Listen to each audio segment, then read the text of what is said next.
என்ன பண்ண போறோம்? ஸ்வீட் சாப்பிட போறோம்.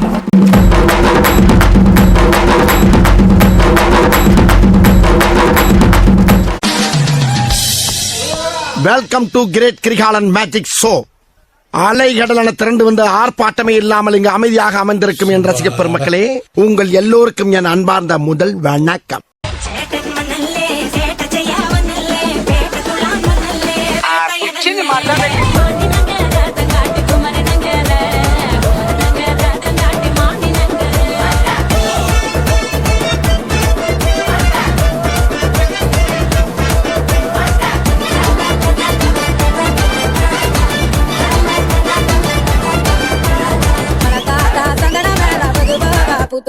മനസ്സിലായോ?